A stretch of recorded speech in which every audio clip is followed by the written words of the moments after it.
Well, good afternoon, everyone. Obviously, we had an inspiring one-hour meeting with the president of Ukraine. I think there's overwhelming agreement that we need to deal with secure borders, whether it's the Ukraine border, the Israel border, or the U.S. border. I would remind everyone that the U.S. border was a part of the president's original request. So it's been viewed, at least by some people in the White House, that this ought to be part of this overall effort. Obviously, negotiating a border solution is very complicated. As you know, I designated James Langford to be the lead on that. He and I spoke repeatedly over the weekend. The talks continue, but we're not there yet. Hopefully all of this can come together and we can deal with all of these national emergencies in the supplemental at the same time.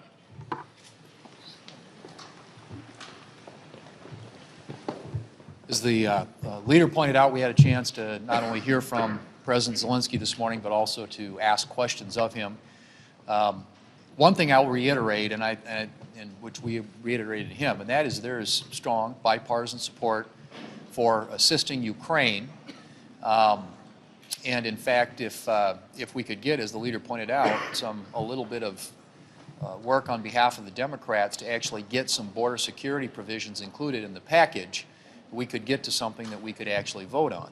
But as of right now, the President has not been willing to engage, regrettably. Senator Langford has been working diligently, trying to make some progress, some headway with the Democrats, but so far they haven't seemed to take that nearly seriously enough. And I hope that changes, because we really do we've got to address the southern border as part of a national security package. In fact, if you look at just the data itself, we've all pointed this out, but last year 169 people were apprehended at the southern border who were on the terrorist watch list. And you add to that the number of what they call special interest aliens, you're starting to talk in the thousands. And then you couple that with the fact that there are 670,000 known gotaways last year. Known gotaways. We don't know how many are unknown gotaways, but you have to believe that there are a lot of people who are getting into this country or getting away from the authorities who also have some really malign intentions when they get into this country. So this issue's got to be addressed. We've made that very plain. We've made it very clear. I think the Democrats, hopefully they're coming to understand that. But in order for us to be able to move forward with a national security package that addresses many of the issues that we think need to be addressed around the world that represent national security, or at least reflect America's national security interests, but that starts first and foremost with securing our own southern border and keeping Americans safe.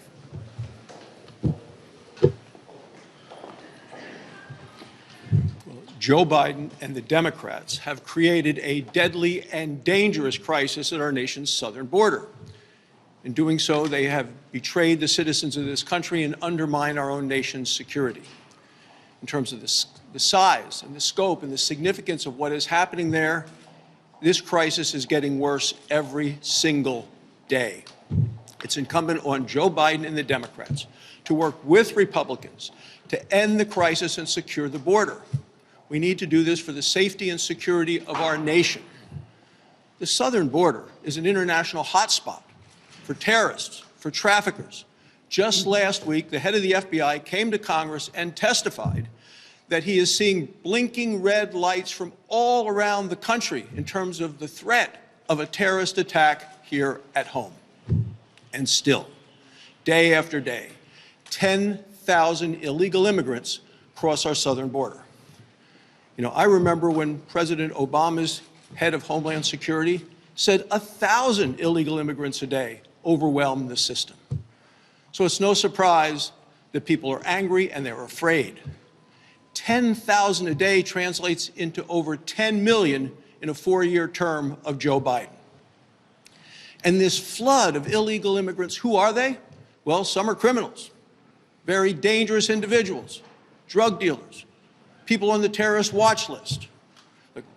Our communities and safety in our communities are being undermined and people are being overwhelmed. The American people know that they want border security.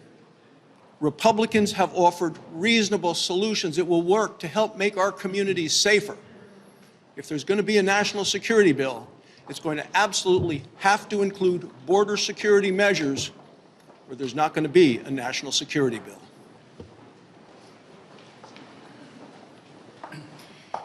Israeli women are being tortured and raped at the hands of Hamas terrorists. And this has been going on now for 57 days. And the United Nations has been silent on this issue.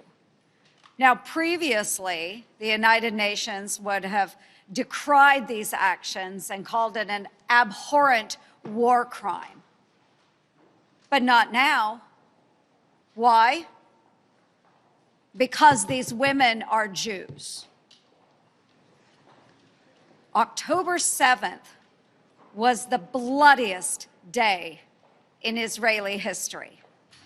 It is the day that is the single greatest murder and loss of Jews since the Holocaust. The United Nations must speak up. And if they don't, I will be calling for an investigation.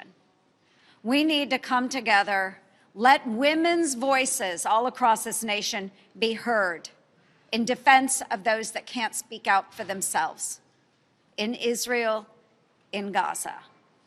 So we must make it known this is not okay. Our administration needs to step up. The United Nations needs to step up, and we need to come together and work for the sake and safety of these women. I want to talk just for a moment about something that I find deeply troubling, and I think all of us do, and that's the rise of anti-Semitism across this country. According to the Anti-Defamation League, the incidents of anti-Semitism in this country have gone up 337%. That's more than 2,000 in the last year. So if you think about what happened on the House side last week with the 3 university presidents testifying when asked about hate speech and hate threats on their campuses, and they fall back to an academic answer about freedom of speech and context, I flash back to when my 3 children went off to campuses themselves. And one of the first things as a parent you think about is the physical safety of their child. And Jewish moms and dads around the country have to think twice and 3 times about what is the position of the higher education institution that they're entrusting their children and young adults with as they're moving into furthering their education. And as a threat comes at them, whether it's acted on or not, an active threat of violence is not to be trifled with. And I think we had a wake-up call last week, quite honestly. And I think these institutions have and the parents have. And so I think we need to make sure that we're facing this head on where it is with the increased attacks we see across this country against the Jewish people, not just American Jews, but Jews all around the world.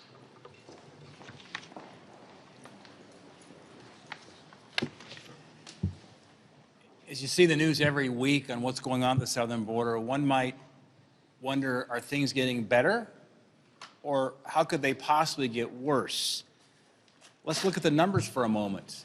Just when we thought we hit record numbers in a prior week, the next week breaks those numbers, breaks those records. 12,000 migrants apprehended at the border each day, over 12,000 last week. But here's one of my biggest concerns. The State Department has identified 4 countries as state sponsors of terrorism: Iran, Syria, Cuba, North Korea. How many individuals from one of those 4 countries is being apprehended by Border Patrol? In September, 1,030. In October, it climbed to 1,394. In November, another record, 1,876. But it's not just the sheer volume that's concerning, it's the very real public safety and national security threat that Biden's open border has created. As we heard from the FBI, the blinking red lights, that's not Santa's reindeer. It's the blinking red lights that are coming from the FBI about the terror threats in this country. In my hometown of Bozeman, Montana, over the course of the last couple of weeks, we had 2 separate cases of drunk drivers driving the wrong way down Interstate 90.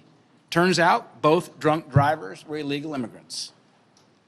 We may be a northern border state in Montana, but we too are part of the southern border crisis. What will it take for Senate Democrats to get on board and secure our southern border? This is not a time for negotiations. This shouldn't be a partisan issue. Everybody else sees the southern border as in utter chaos. It's time for the Democrats to wake up. Leader McConnell. Leader McConnell. Yeah, Chad. Good afternoon, thank you. In years past, you have said when we approach the holidays, you know, if we don't get the work done by a certain date, we're done. You've not said that this year. Does that mean you anticipate the Senate continuing to be in next session, or these negotiations on the supplemental on the border continuing over the holidays and come back and hit it in January? Good question. I think the Speaker has said to a number of people, he can speak for himself, but he's apparently said to a number of people they're leaving at the end of the week. So all I have said is practically impossible, even though we reach an agreement, to craft it, get it through the Senate, get it through the House before Christmas. That doesn't mean it's not important. And even though we've been emphasizing the border, I want to remind everybody of the importance of Ukraine. We heard from the president today.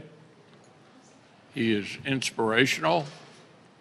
They have fought one of our biggest adversaries for almost 2 years now. We haven't lost a single person. NATO has expanded. The Japanese, the South Koreans, the Taiwanese, the Australians all care about what happens in Ukraine. We're not losing track of that. It's just that border security applies to us as well. And that's why we've emphasized so much that subject in the last few days. Leader McConnell, Alex? a number of times in the past, you've gotten together with Joe Biden to negotiate deals on really tough problems, like the fiscal cliff. Do you think there's any chance of that happening now, given the impasse on border security? Well, I have been in a similar situation where I was the leader of the minority in the Senate, and we had a Democratic administration. And Joe Biden and I did do some pretty big deals. The fiscal cliff deal, the debt ceiling deal. What I have said to him is the only way we'll get an agreement is for you to be involved. Don't just punt the ball up to Senate Democrats. They may never get there. And so it's been difficult to get the kind of support out of the administration itself. Look, we all know he's the only one that can sign a bill into law. Without him, there is no deal. And so I've talked to him about it. I've talked to Zintz about it.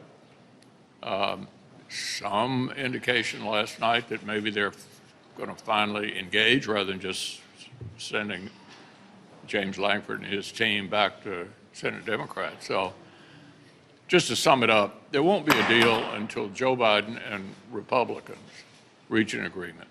And that hasn't happened yet. I hope that it will, because I think this whole package is important to our country, and I'd like to see it pass. How concerned are you, Mr. Leader, if this does extend into January and you're up against another spending deadline and a shutdown? Won't that just make the process that much more complicated? It's not going to be easy. We've got plenty of work to do in January, and if it were possible to pass this sooner, I'd be for that. But we can't do that without full engagement from the White House and ultimately the person who can sign something into law. Senator Ernst.